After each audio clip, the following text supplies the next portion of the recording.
ایک شرط اور ہے، اس کو تو اور پورا کر دے، میرے سے کا حق معاف ہو گیا۔ کہا بولو کیا شرط ہے؟ بولے میری ایک نوجوان بیٹی ہے جو آنکھوں سے اندھی ہے، منہ سے گونگی ہے، ہاتھوں سے لنجی ہے، کانوں سے بہری ہے، پیروں سے لنگڑی ہے، چل نہیں سکتی، بول نہیں سکتی، دیکھ نہیں سکتی، سن نہیں سکتی، پکڑ نہیں سکتی، تجھے اس سے نکاح کرنا پڑے گا۔ اللہ اکبر کبیرہ۔ آج کل کا نوجوان دھمکی دے کے بھاگ جاتا، اپاہج لڑکی سے نکاح کروں گا میں۔ ظاہر سی بات ہے، 1 مہینے کی بات ہوتی ہے، 1 سال کی بات، زندگی بھر ان کے بھی دل میں خیال آیا کہ زندگی بھر ایک اپاہج لڑکی کے ساتھ میں رہنا تو یہ مناسب نہیں ہے، یہ تو بہت خطرناک، بہت کرری بات ہے، آخر کیسے رہا جائے گا؟ دل میں خیال آیا کہ منع کر دیا جائے، لیکن پھر دل میں خیال آیا اگر یہ منع کر دیا تو 10 سال کا عرصہ جو برباد ہوا یہ بھی ختم، اور میدان محشر میں جب اللہ تبارک و تعالی کی بارگاہ میں حاضری ہوگی تو ان کا ہاتھ ہوگا، میرا گریبان ہوگا، تو میں کیا جواب دوں گا؟ اللہ اکبر کبیرہ۔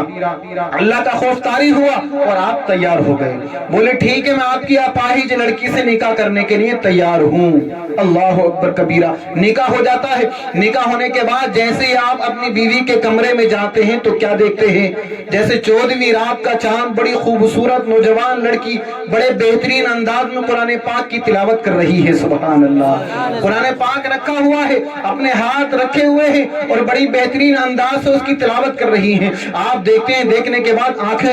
ایک دم کھلی کی کھلی رہ جاتی ہے اور فوراً الٹے پاؤں واپس آ جاتے ہیں کہ شاید میرا نکاح کسی غلط لڑکی سے ہو گیا یا میں غلط کمرے میں آ گیا۔ فوراً اپنے سسر کے پاس جاتے ہیں اور جانے کے بعد کہتے ہیں کہ آپ نے تو کہا تھا کہ آپ کی بیٹی اپاہج ہے، یا تو میرا نکاح کسی دوسری لڑکی سے کرایا ہے آپ نے، یا پھر میں غلط کمرے میں چلا گیا، یا یہ آپ کی بیٹی نہیں ہے۔ آپ تو کہہ رہے تھے میری بیٹی بول نہیں سکتی، وہ تو بڑے بہترین انداز میں کلام پاک کی تلاوت کر رہی ہے۔ آپ تو کہہ رہے تھے میری بیٹی کے ہاتھ نہیں ہے، وہ تو اپنے ہاتھوں سے کلام پاک کو پکڑے ہوئے ہے۔ آپ تو کہتے ہیں کہ میری بیٹی سن نہیں سکتی، وہ تو سن بھی رہی ہے، دیکھ بھی رہی ہے، اور بڑی خوبصورت نوجوان لڑکی ہے، وہ تو ایسا ہو سکتا ہے کہ شاید میرا نکاح دوسری لڑکی سے ہو گیا۔ تو آپ ارشاد فرماتے ہیں نوجوان وہی میری بیٹی ہے اور تیرا نکاح صحیح لڑکی سے ہوا ہے۔ میں نے آنکھوں سے اندھی اپنی بیٹی کو اس لیے کہا تھا، جب سے میری بیٹی پیدا ہوئی ہے جب سے لے کر آج تک میری بیٹی نے اپنی آنکھوں سے کسی غیر مرد کو نہیں دیکھا، کسی غلط چیز کو نہیں دیکھا،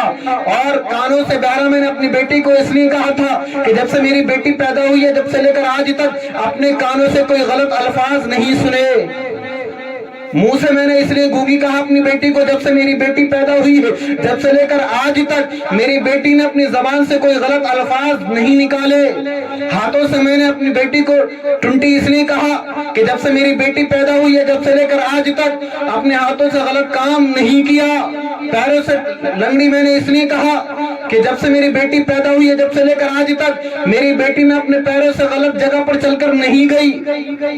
اس لیے میں نے کہا تھا واقعی وہ میری بیٹی اور تیری ہی بیوی ہے۔ تو برادران ملت اسلامیہ قربان جاؤ، حضور غوث اعظم رضی اللہ تعالیٰ عنہ کے والد اور والدہ پر، وہ حضور غوث اعظم رضی اللہ تعالیٰ عنہ کی والدہ ہے، ان کی امی جان ہے، اتنی نیک اور پرہیزگار کہ جب سے پیدا ہوئی جب سے لے کر آج تک اپنی آنکھوں سے کچھ غلط چیز کو نہیں دیکھا، جب بھی دیکھا اچھی چیز کو دیکھا، اپنے کانوں سے غلط الفاظ کو نہیں سنا، جب بھی سنا اچھی چیز کو سنا، اپنی زبان سے غلط الفاظ کو نہیں نکالا، جب بھی نکالی اچھی بات نکالی، اپنے ہاتھوں سے غلط کام نہیں کیے، اپنے پیروں سے غلط جگہ پر چل کر نہیں گئی۔ تو قربان جاؤ، جب ماں باپ اتنے نیکوکار ہوں تو بیٹا عبدالقادر پیدا ہوتا ہے۔ جب ماں باپ اتنے نیک ہوں، اتنے پرہیزگار ہوں، اللہ تبارک و تعالیٰ سے ڈرنے والے ہوں تو بیٹا بھی نیک ہی پیدا ہوتا ہے۔ اور آج ماں باپ کہتے ہیں نا ہماری اولاد بگڑ گئی، تو یہ سب سے بڑی کمی ماں باپ کی ہوتی ہے۔ یاد رکھنا، ماں باپ چاہیں تو بیٹے کو ولی بنا دیں، ماں باپ چاہیں تو بیٹے کو چور بنا دیں۔ سلطان ڈاکو کا واقعہ تو آپ نے سنا، وہ کیوں چور بنا تھا؟ ماں نے شاباشی دی تھی اور جب اسے پھانسی ہوئی تھی نا اس نے اپنی ماں کی زبان کاٹی تھی۔ آخری خواہش پوچھی گئی تھی نا کہ تیری آخری خواہش کیا ہے؟ کہ آخری خواہش میری ہے میری ماں کو میرے سامنے کیا جائے، ایک چاقو دیا جائے، تو اپنی ماں کی زبان کاٹ لی تھی کہ اگر اس وقت اس زبان سے مجھے روک لیتی، پہلی چوری کری تھی تو آج میں ڈاکو نہیں بنتا۔ تو ماں اور باپ، ماں کی گود جو ہوتی ہے بچے کی پہلی درسگاہ ہوتی ہے۔ ماں باپ اگر چاہیں تو بچہ نیک بن جائے، ماں باپ اگر چاہیں تو بچہ بد بن جائے، یہ ماں باپ کے اوپر ہے۔ اگر عورت حاملہ ہوتی ہے یعنی بچہ جو شکم میں ہوتا ہے پیٹ میں ہوتا ہے تو ماں کو چاہیے قرآن کریم کی تلاوت کرے نمازوں کی پابندی کرے حضور غوث اعظم رضی اللہ تعالیٰ عنہ کی امی جان کے بارے میں سنیے آپ ایک روایت میں آتا 15 پاروں کے حافظہ تھی ایک روایت میں آتا 16 پاروں کے حافظہ تھی لیکن جب تک آپ ان پاروں کو پڑھ نہیں لیتی تھی نا جب تک گھر کے کام کو ہاتھ نہیں لگاتی تھی اتنی پرہیزگاری تو حضور غوث اعظم رضی اللہ تعالیٰ جب اس دنیا میں تشریف لائے جب آپ چلنے لگے بولنے لگے تو آپ کی امی نے آپ کے ہاتھ کو پکڑا اور مدرسے لے گئیں مولانا صاحب کی بارگاہ میں پیش کر دیا اور ارشاد فرمایا مولانا صاحب میرے بیٹے کو عالم دین بنا دو سبحان اللہ دیکھیں کتنی اچھی سوچ بیٹے کو پکڑا ہم سوچ کیا بناتے ہیں ہمارا بیٹا ڈاکٹر بنے انجینئر بنے ماسٹر بنے کوئی کہتا ہے پولیس بنے اور بعد مرنے کے کام کو نہ کہا عالم دین ہم اپنی اولاد کو عالم دین بنانا نہیں چاہتے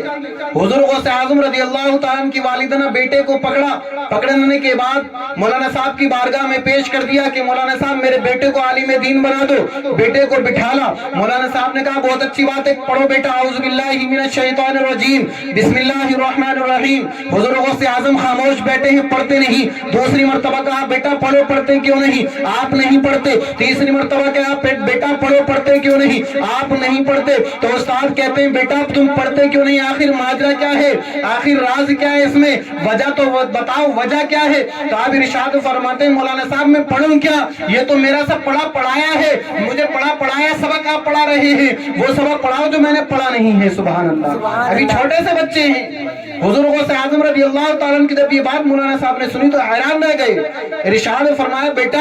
اب تو خود ہی پڑھ لے کہاں سے جہاں تک تو نے پڑھا آگے سے میں تجھے پڑھا دوں گا تو روایت میں آتا آپ نے اعوذ باللہ پڑھی بسم اللہ پڑھی پہلا پارا پڑھنا شروع کر دیا جب الحمد شریف پڑھی الف لام میم پڑھی پوری سورہ بقرہ پڑھ دی پورے پارے کی تلاوت کر دی تو استاد حیران رہ گئے چھوٹا سا بچہ پہلا پارا اتنے بہترین انداز میں پڑھ رہا ہے اللہ اکبر کبیرہ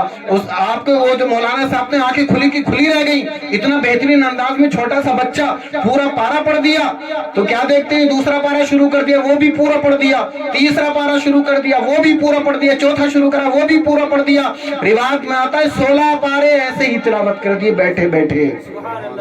جب 16 پارے حضور غوث اعظم نے پڑھ دیے تو آپ اتنے حیران ہو گئے ابتدا نہ رہی آپ نے فوراً حیران ہو کر پڑھا بیٹے تم تو بڑا اچھا پڑھ رہے ہو بڑے بہترین انداز میں پڑھ رہے ہو تم نے جہاں پر یہ پارے حفظ کیے تو وہیں کر لیتے تمہیں یہاں آنے کی ضرورت کیا ہے ان میں تو کوئی کمی بھی نہیں ہے تمہاری تو کوئی غلطی بھی نہیں ہے بڑا شاندار بڑا بہترین پڑھ رہے ہو آخر کون سے استاد سے پڑھے ہو تو آپ ارشاد فرماتے میں کسی استاد سے نہیں پڑھا میری والدہ 16 پاروں کی حافظہ تھی اور میں اپنی والدہ کے پیٹ میں تھا میری والدہ جب تک کسی کام کو ہاتھ نہیں لگاتی تھی جب تک ان 16 پاروں کی تلاوت نہیں کر لیا کرتی تھی سبحان اللہ یہ شان ہے غوث اعظم کی تو یقیناً اگر ماں قرآن کریم کی تلاوت کرے گی تو آنے والی اولاد کو قرآن سے محبت ہوگی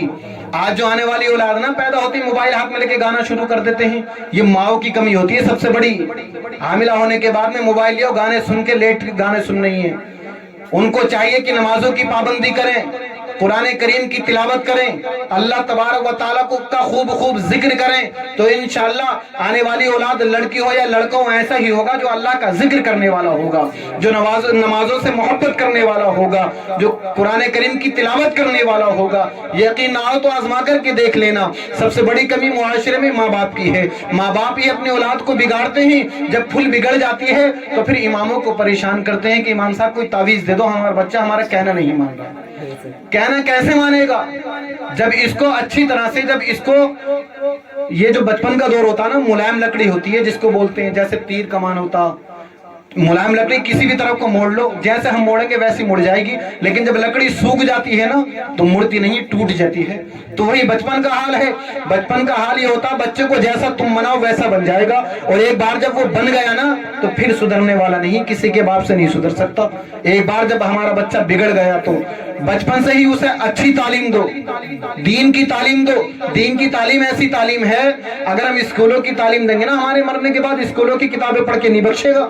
قرآن کریم پڑھ کر ہی بخشا جائے گا انجینئر بنا دو ڈاکٹر بنا دو کچھ بھی بنا دو کام ہمارے عالم دین ہی آئے گا کم سے کم ہم اپنے بچے کو ایسا بنا دیں جو ہمارے مرنے کے بعد ہماری نماز جنازہ پڑھا سکے ہمارا بچہ کسی کا محتاج نہ ہو سکے ایک انجینئر تھا ایک بوڑھا باپ اس نے اپنے بیٹے کو انجینئر بنا دیا اپنی ساری دولت خرچ کر دی اپنا گھر بھی گروی رکھ دیا. جب اس کا بیٹا انجینئر بن گیا نا تو وہ بیمار پڑ گیا, انتقال کا وقت قریب ہے. اپنے بیٹے کو پاس میں بلا کر کہا بیٹا مجھے سورہ یاسین پڑھ کے سنا دو. جب اس نے کہا سورہ یاسین, انجینئر تو بن گیا لیکن قرآن نہیں پڑھا. جب اس نے سنا کہ سورہ یاسین, مجھے تو پتہ بھی نہیں سورہ یاسین کہتے کسے ہیں, اپنے باپ سے اس نے لڑنا شروع کر دیا. اللہ اکبر کبیرہ. یعنی باپ کا انتقال کا وقت ہے, اس کو مدد کی ضرورت ہے, مدد کرنے کے علاوہ لڑنا شروع کر دیا. لیکن اگر یہ عالم دین ہوتا تو لڑتا نہیں بلکہ اپنے باپ کے لیے احسال ثواب کرتا, سورہ یاسین نہیں پڑھ کے سناتا. اب وہ کہتا بیٹے تو لڑ کیوں رہا ہے, میں تو اس دنیا سے جا رہا ہوں, میں نے تیرے لیے اپنی ساری دولت ساری ہستی فنا کر دی, اپنا گھر بھی گروی رکھ دیا تجھے ڈگری دلانے کے لیے. تو وہ لڑ کر کہتا ہے بھری آواز میں کہ باپ تو نے دنیا کی سب سے بڑی غلطی کی, مجھے انجینئر بنا کر, کاش تو مجھے قرآن شریف پڑھنا سکھا دیتا, آج میں دوسرے کا محتاج نہ ہوتا, آج میں تجھے سورہ یاسین پڑھ کے سنا دیتا. میں رہا تو محتاج کا محتاج ہی, تو نے انجینئر تو بھلا بنا دیا مجھے, لیکن میں تیرے کام نہ آ سکا. تو نے کیا مجھ کو سکھا دیا, اپنی دولت تو تو نے ویران کر دی, اپنی دولت تو تو نے برباد کر دی, لیکن کاش تو مجھے عالم دین بنا دیتا تو آج مجھے کسی کا محتاج نہ بننا پڑتا. اب وہ مسجد میں جا کے امام صاحب کو بلا کر لایا.